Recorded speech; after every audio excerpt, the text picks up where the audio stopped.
তো এখন আমি আমার মাছগুলোকে খাবার দেব।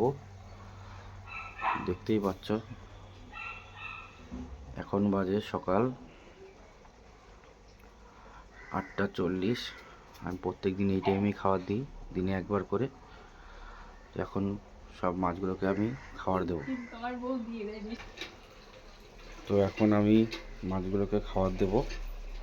দেখতেই পাচ্ছ খাবার নিয়ে নিয়েছি আমি একটা ঢাকনার উপর।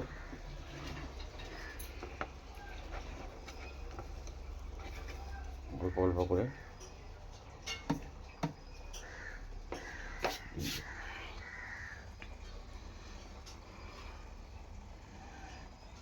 বুঝে গেছে যে খাবার দিয়েছি, এখানে সব যাবে।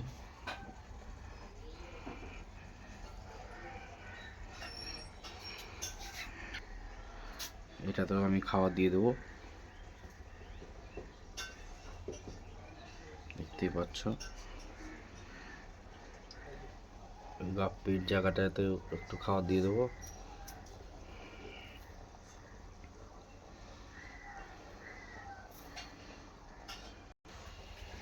দেখতেই পাচ্ছ সবাই খাচ্ছে।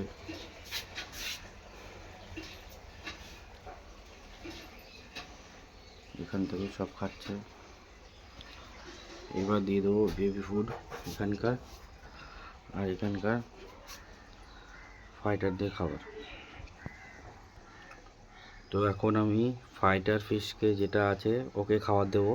ফাইটারের খাবারটা আলাদা, তো এখানে একটু দিয়ে দিচ্ছি, আর এখানটায় দুটো দিয়ে দিচ্ছি।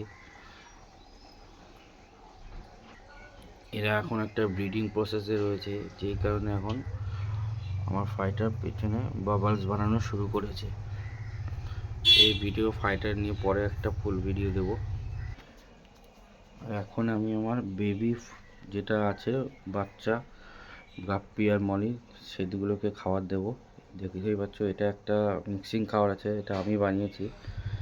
এটার মধ্যে কী কী আছে পরে একটা ভিডিওতে বলবো, এখন আগে খাবারটা দিয়ে দিই।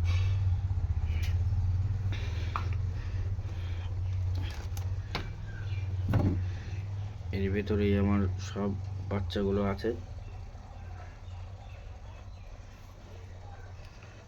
হালকা একটু খাওয়া দিয়ে দেবো।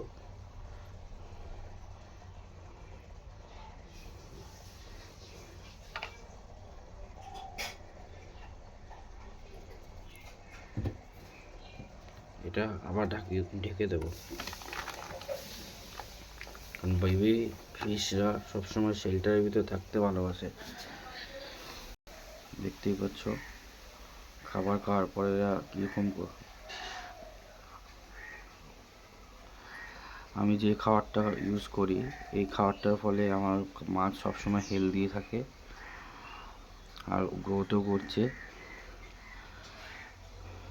এই মিল্কি এটা আর এই সাদা মিল্কিটা আমার ফার্স্ট যখন অ্যাকোয়ারিয়াম স্টার্ট করি তখন থেকে রয়েছে, আর তখন থেকে আমি একই খাবার ইউজ করে আসছি। তারা এখন প্রচণ্ড হেলদি রয়েছে।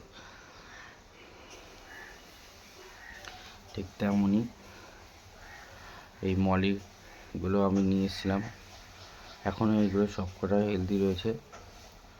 এরা খুব কিছুদিনের মধ্যেই বাচ্চা দেবে, সেটার আপডেট আমি পরে দেব। তো এখন আসছে বন্ধুরা, দেখা হচ্ছে নেক্সট ভিডিওতে।